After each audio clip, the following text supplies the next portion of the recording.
Hello, everyone. I hope you're having a wonderful day.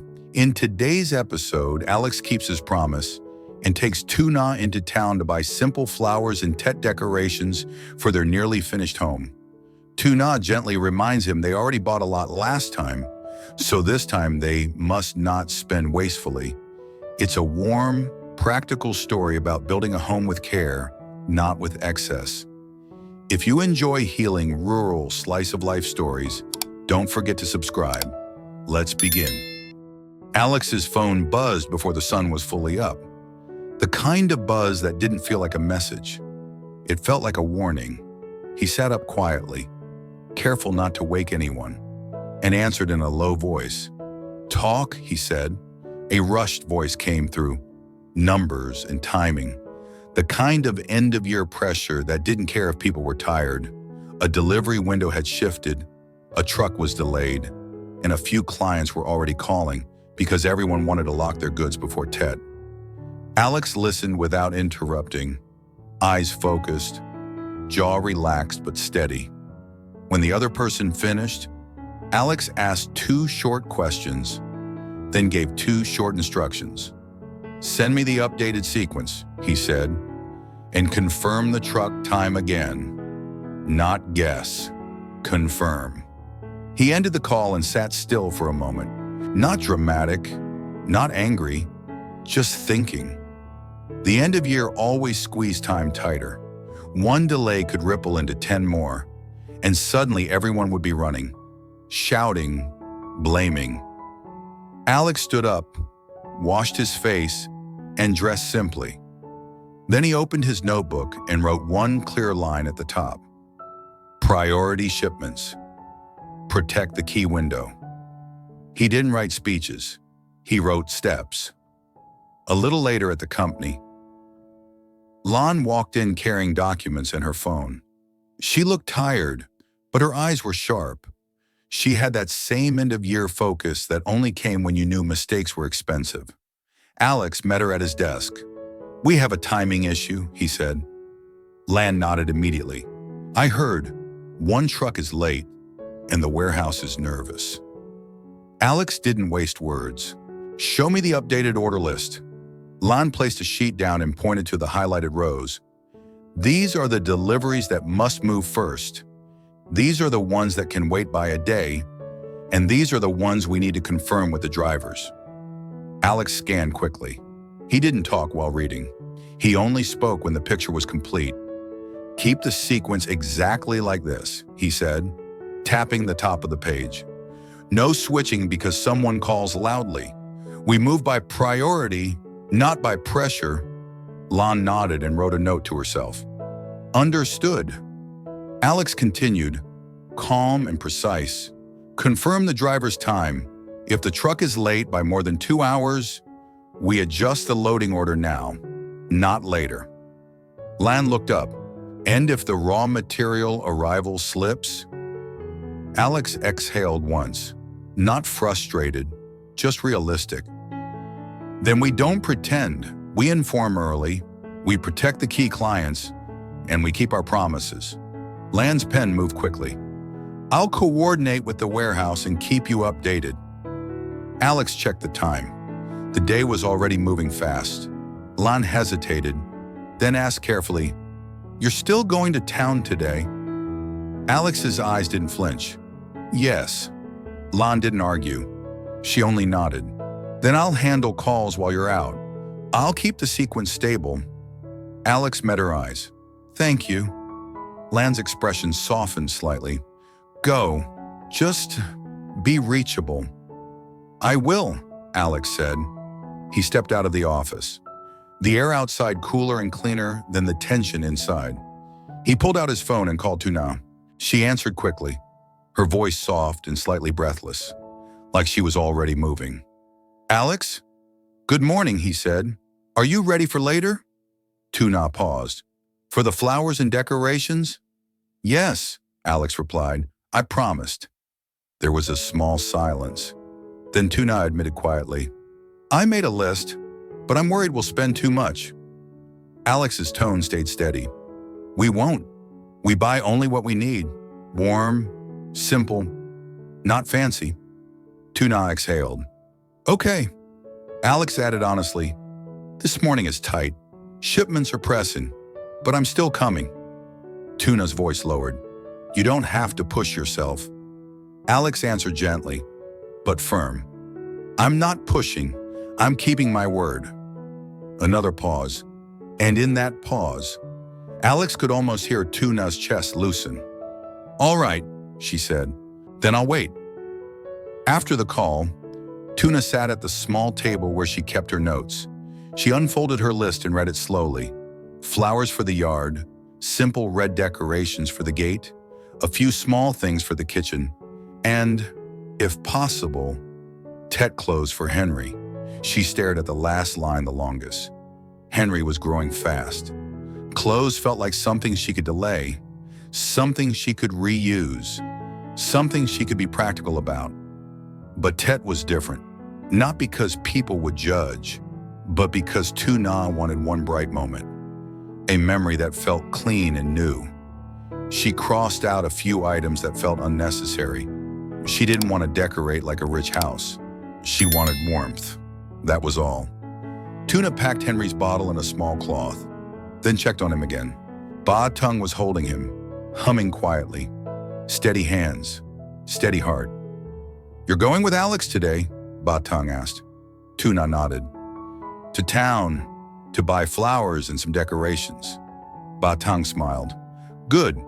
A home needs small colors too, not only walls. Tuna hesitated.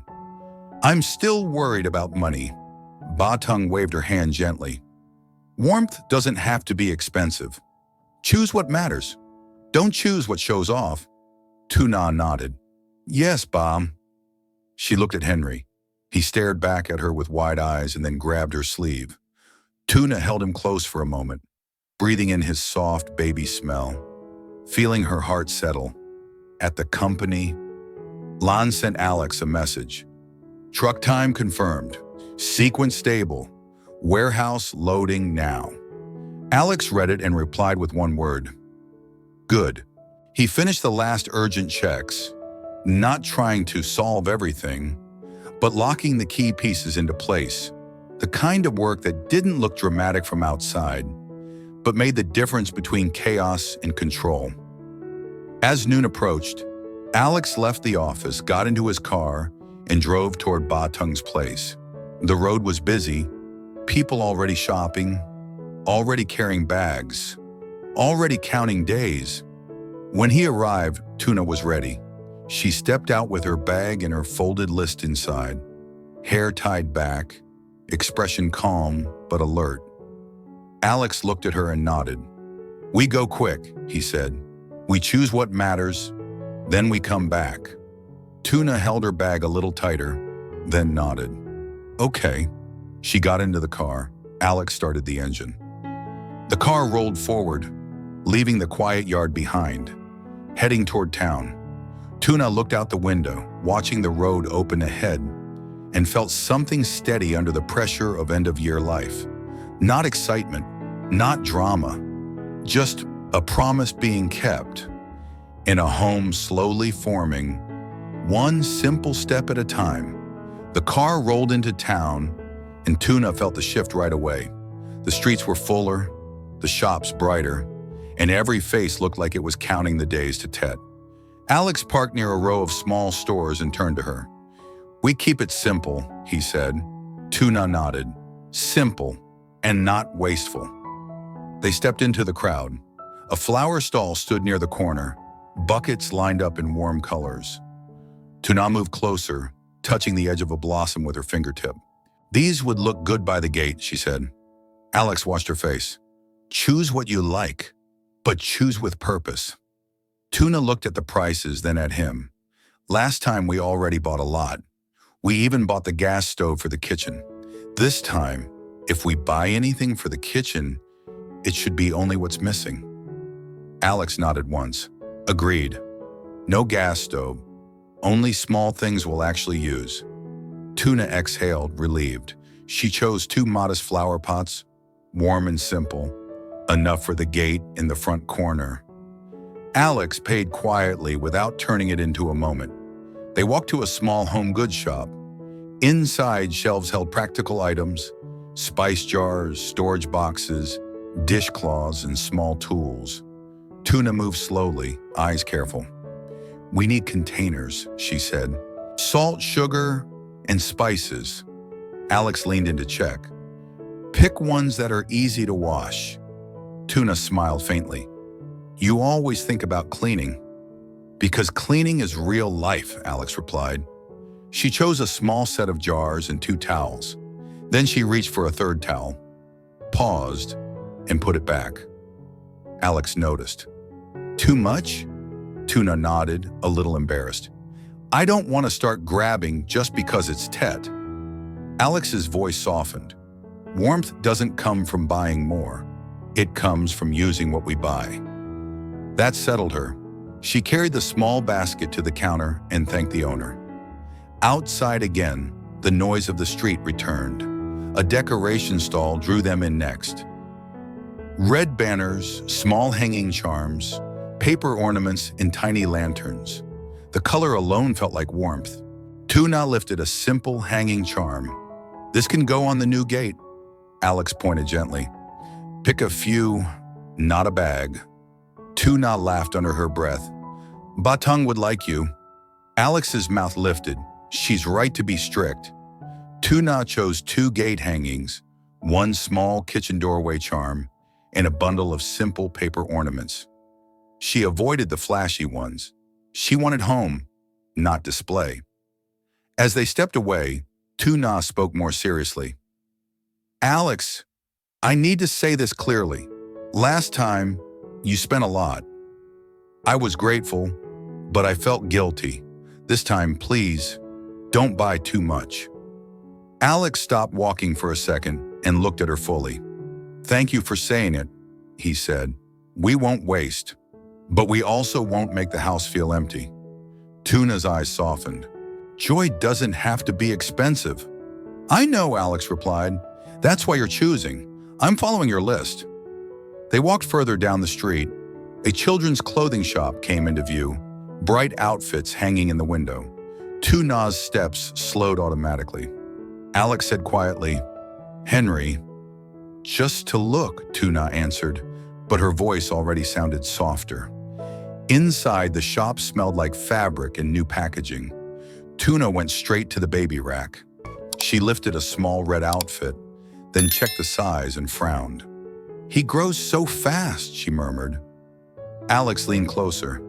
"Then choose one slightly bigger." Tuna held the outfit against her hands, imagining Henry in it.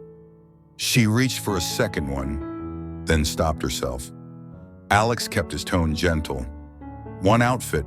We keep the rule." Tuna nodded. She chose one bright, simple Tet outfit for Henry and put the second one back. Alex paid without comment. Outside, Tuna held the bag close to her chest. "He'll look new." Alex glanced at her. "He is new. That's why this matters." At a small corner stall, Tuna bought 2 packets of dried tea and a jar of pickled vegetables, thinking of quick meals during the busy week. She held them up, half questioning. "Too much?" she asked. Alex shook his head. "Food isn't waste, if it helps you rest." She nodded, then looked at his phone again as it buzzed once more on the seat. "You can check," she said. "I don't want your work to get worse because of me." Alex picked up the phone, read the message quickly and put it down. "Lon says the truck is still on time. Nothing is burning." Tuna let out a breath she hadn't noticed she was holding. "Good."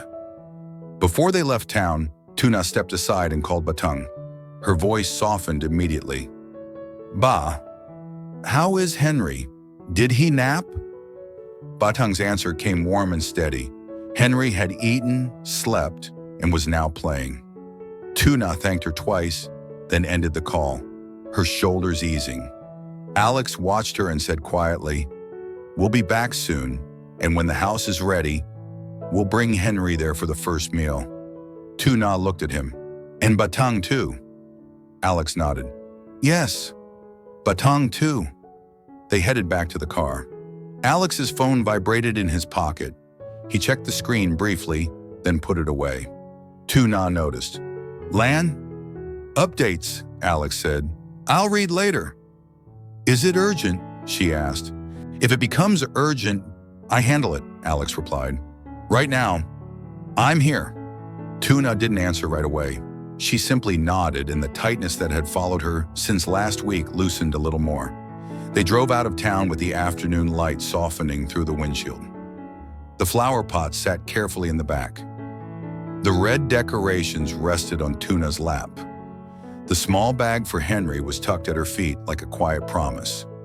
After a few minutes, Alex spoke. When we get back, we'll hang the decorations together. Tuna nodded. Together. She looked at the items again.